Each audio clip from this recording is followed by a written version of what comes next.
Hi everybody. My name is Siju K. Kumar. I will show you how Walt Disney created his cartoons in a good manner.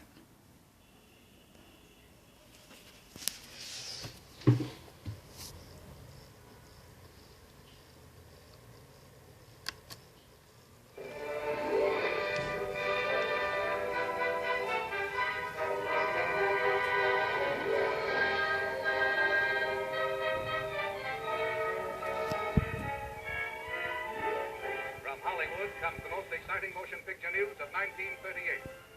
Walt Disney has completed and released his first full-length feature production, Snow White and the Seven Dwarfs, in Technicolor, the most daring adventure in screen entertainment since the birth of the motion picture. As its credit titles, longest in cinema history, flash across the nation's screens, audiences for the first time realize the tremendous amount of manpower required for the production of this epoch-making animated picture. The entirely new form of storytelling that already has captivated every man, woman, and child who has seen it. Just how was Snow White and the Seven Dwarfs created? And how are the famous Disney short films made? To give you the answer, we take you behind the closed doors of the famed Walt Disney Studio in Hollywood. Doors usually barred to all visitors. During the past 3 years, the studio staff has grown from less than 300 to more than 700 artists and musicians. They worked in shifts, night and day, to complete this unique experiment in entertainment. Remember as a kid how you made your own movies by drawing little figures on the pages of a pad and flipping the pages to make the figures move? That's the basic principle behind animated pictures today. But that's not all there is to it. First, you need a story. Picking up funny stories is the job of Walt Disney's writers, gag men, and sketch artists. After much trial and error, several hundred rough drawings illustrating the high points of each story are completed. Let's follow the story into conference, where Walt Disney and his hard-boiled directors look it over. Not a picture, long or short, goes into production without Walt's personal okay. Next, a director whips the script and dialogue into final form. Then he calls in his assistants, including his musical composer, and plans the score of the picture, timing out each scene carefully. He even acts out every move of the action, so that the men who work with him can visualize what the scene will look like on the screen. Now he sets his expert animators to work, the skilled artists who draw every movement in complete detail, just as you will see it in the theater. Each animator's drawing board is lighted from below. He looks through the paper at the character he has previously outlined and draws the next movement in correct position.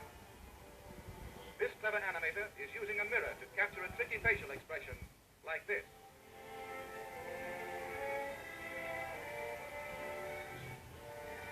Let's move along to the test camera department. Here the animator's rough drawings are photographed in sequence, one at a time.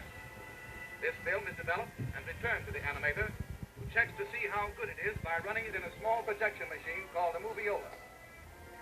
In this moviola, as the animator runs his film backward and forward, we catch a graceful glimpse of the screen's newest heroine, Snow White herself. Now we're in one of the studio projection rooms, where Walt and his staff study the rough animation of a sequence about the 7 lovable little dwarfs.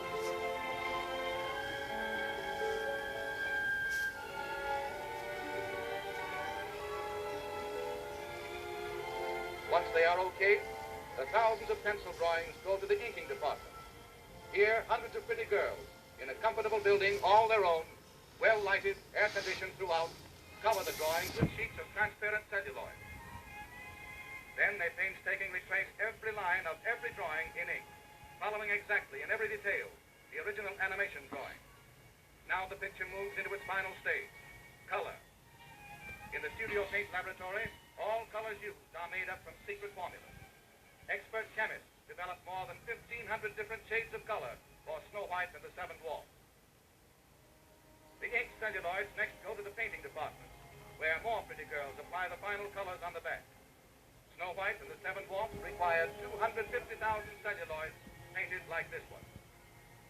In another department of the big Disney studio, artists delicately paint the beautiful stage settings for the picture. These backgrounds are done in watercolor. Artists work for months on backgrounds like the interior of the Seven Dwarfs cottage. But the colossal task isn't finished even yet. The celluloids and backgrounds must still be photographed by the master camera in Technicolor. Here the operator puts the Donald Duck celluloid on top of a background as the overhead camera exposes one photograph Snow White and the Seven Dwarfs, this operation had to be repeated more than 500,000 times. Next, the film passes into the hands of technicians, and the sound effects are recorded.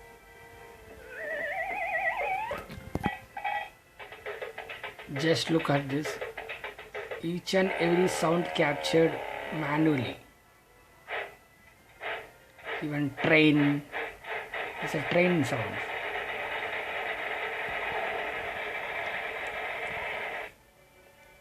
It's a glass breaking sound. Box falling sound. This all sound kept in a library, and whenever it's required they will reuse that sound in any cartoons.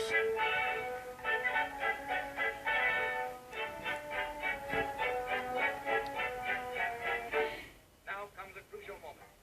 The picture's world premiere in Hollywood. Crowds flock to see an animation exhibit set up outside the theater and to enjoy Dwarfland, a miniature village with real dwarfs. When the picture opens at the famed Carthay Circle Theater, every star and executive in the movie colony turns out to pay tribute to the genius of Walt Disney. Leo Spitz, president of RKO Radio Pictures, Mickey and Minnie Mouse, and Donald Duck, Bob Burns and the Seven Dwarfs, Shirley Temple, Marlena Dietrich and Doug Fairbanks Jr., Luella Parsons, famous movie critic, and Walt Disney himself to present to the world his greatest achievement. Next day, newspaper and magazine critics rave about Snow White and the Seven Dwarfs, says the usually hard-boiled reviewer of Time magazine.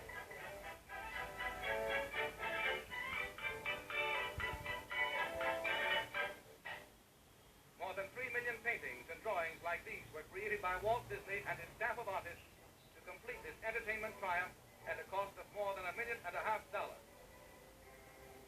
Snow White and the Seven Dwarfs broke every box office record at the Carthay Circle Theater.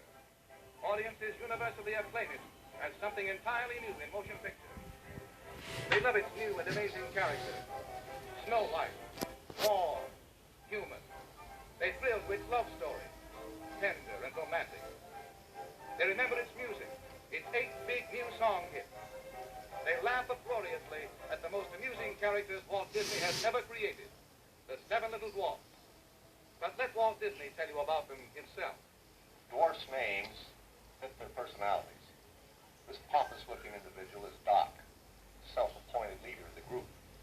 This little fellow is bashful. He's secretly in love with Snow White. This funny face is Sneezy. He has hay fever. And old droopy eyes is called Sleepy. And Happy here with the beaming smile. And old Sourpuss here is Grumpy, the woman hater. And last but not least is Dopey.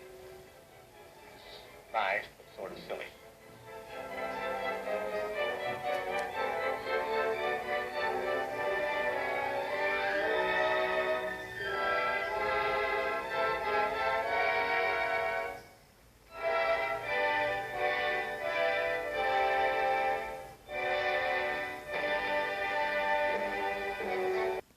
This is the method they use for their entire cartoon.